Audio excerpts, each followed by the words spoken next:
Hello, ഞാനിന്ന് പറമ്പിലേക്കൊന്ന് പോവാണ് കേട്ടോ. മഴയൊക്കെ ആയതുകൊണ്ട് പറമ്പിലൊക്കെ കൂണുണ്ടായിട്ടുണ്ട്. അപ്പോൾ അതൊക്കെ ഒന്ന് പറിക്കാനായിട്ട് രാവിലെ തന്നെ പോവുകയാണ്.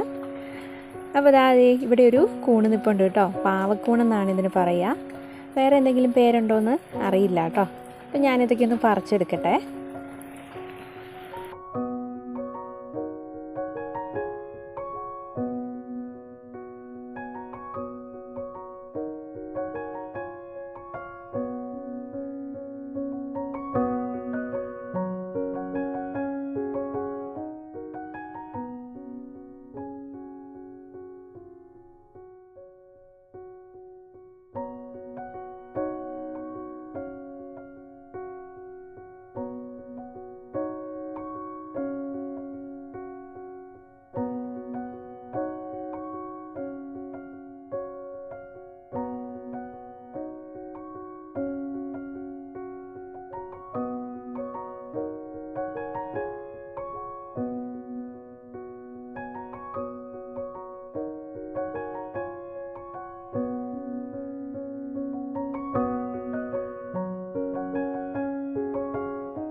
അപ്പം ഞാൻ ഇവിടെയൊക്കെ നോക്കി ഇവിടെ ഉണ്ടായിരുന്ന കൂണൊക്കെ പറിച്ചെടുത്തു.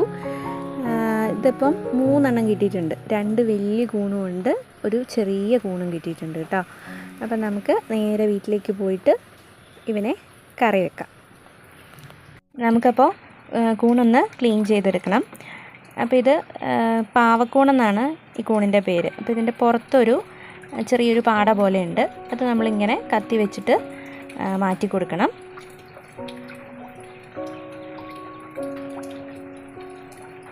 ബാക്കി ആ വെള്ള പോർഷനാണ് നമ്മൾ കറിക്ക് എടുക്കുന്നത്.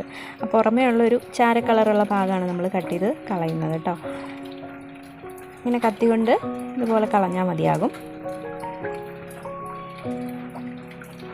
ശേഷം നമുക്കിത് കട്ട് ചെയ്ത് എടുക്കാം. അപ്പോൾ ഞാനിപ്പോൾ തോരൻ വെക്കാനാണ് പോകുന്നത്. അപ്പോൾ ഒരുപാട് വലുപ്പത്തിലല്ല കട്ട് ചെയ്യുന്നത്, ഏകദേശം ഒരു മീഡിയം സൈസിലാണ് കട്ട് ചെയ്തെടുക്കുന്നത്. അപ്പോൾ നമുക്ക് ഇഷ്ടമുള്ള ആവശ്യത്തിനുള്ള വലുപ്പത്തിൽ മുറിച്ചെടുക്കാം. അപ്പോൾ ബാക്കിയുള്ള കൂണും കൂടെ ഞാൻ ഇതുപോലെ തന്നെ റെഡിയാക്കി എടുക്കട്ടെ.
ഇപ്പം ഞാൻ കൂണെല്ലാം ക്ലീൻ ചെയ്തെടുത്തിട്ടുണ്ട്.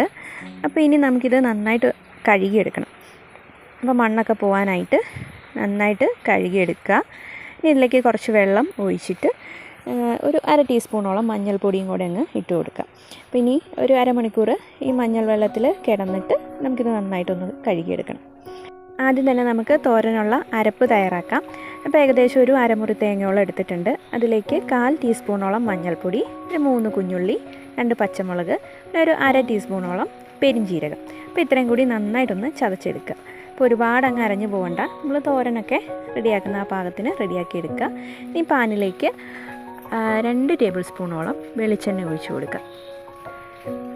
വെളിച്ചെണ്ണ നന്നായിട്ട് ചൂടായി കഴിയുമ്പോഴേക്കും അതിലേക്ക് 1/2 ടീസ്പൂണോളം കടുകും കൂടി ചേർത്ത് കൊടുക്കുക. നമ്മുടെ കടുകൊക്കെ നന്നായിട്ട് പൊട്ടി തുടങ്ങിയിട്ടുണ്ട്. ഇനി ഇതിലേക്ക് നമുക്ക് ചെറുതായിട്ട് അരിഞ്ഞു വെച്ചിരിക്കുന്ന കുഞ്ഞുള്ളിയും കൂടി ചേർത്ത് കൊടുക്കണം. കുഞ്ഞുള്ളി നന്നായിട്ടൊന്ന് മൂത്ത് വരട്ടെ. അപ്പോൾ ഒരു മീഡിയം ഫ്ലെയിമിൽ ഇട്ട് കൊടുത്തതിന് ശേഷം കുഞ്ഞുള്ളി നന്നായിട്ടൊന്ന് മൂപ്പിച്ചെടുക്കാം. ഇനി നമ്മൾ ഇതിലേക്ക് നേരത്തെ ചതച്ച് വെച്ചിരിക്കുന്ന തേങ്ങ ചേർത്ത് കൊടുക്കാം.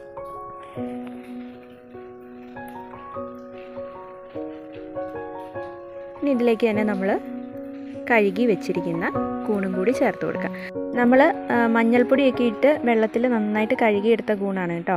അപ്പം വെള്ളത്തിൽ കഴുകിയിട്ടൊന്ന് ജസ്റ്റ് ഒന്ന് പിഴിഞ്ഞിട്ട് വേണം നമ്മൾ കറിക്കകത്തേക്ക് ചേർത്ത് കൊടുക്കാനായിട്ട്. അല്ലെങ്കിൽ കറിയിൽ കൂടുതൽ വെള്ളം ഉണ്ടാവും. ജസ്റ്റ് ഒന്ന് പിഴിഞ്ഞിട്ട് ഇതിലേക്ക് ചേർത്ത് കൊടുക്കുക. ഇനി നമുക്ക് ഇതിന് പാകത്തിനുള്ള ഉപ്പും കൂടി ചേർത്ത് കൊടുക്കാം. ഇനി ഇതിലേക്ക് കുറച്ച് കറിവേപ്പില കൂടി ചേർത്ത് കൊടുക്കാം. എല്ലാം കൂടി നന്നായിട്ടൊന്ന് ഇളക്കി യോജിപ്പിച്ചെടുക്കാം.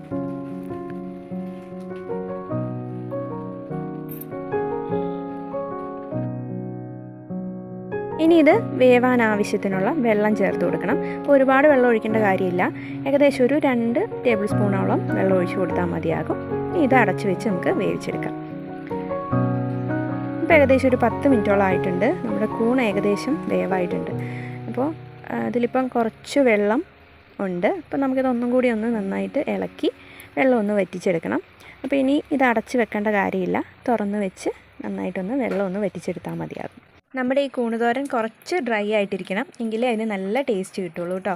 അപ്പോൾ ഇവിടെ നമ്മുടെ തോരൻ റെഡി ആയിട്ടുണ്ട്. ഈ രീതിയിൽ തയ്യാറാക്കി നോക്കാത്തവരൊക്കെ ഒന്ന് ട്രൈ ചെയ്ത് നോക്കണം കേട്ടോ. നല്ല ടേസ്റ്റി ആയിട്ടുള്ളൊരു തോരനാണ്. അതുപോലെ നമ്മുടെ വീഡിയോ ഇഷ്ടപ്പെടുവാണെങ്കിൽ ലൈക്ക് ചെയ്യുക, ഷെയർ ചെയ്യുക. സബ്സ്ക്രൈബ് ചെയ്യാത്തവരുണ്ടെങ്കിൽ അതുകൂടി ചെയ്യാം കേട്ടോ.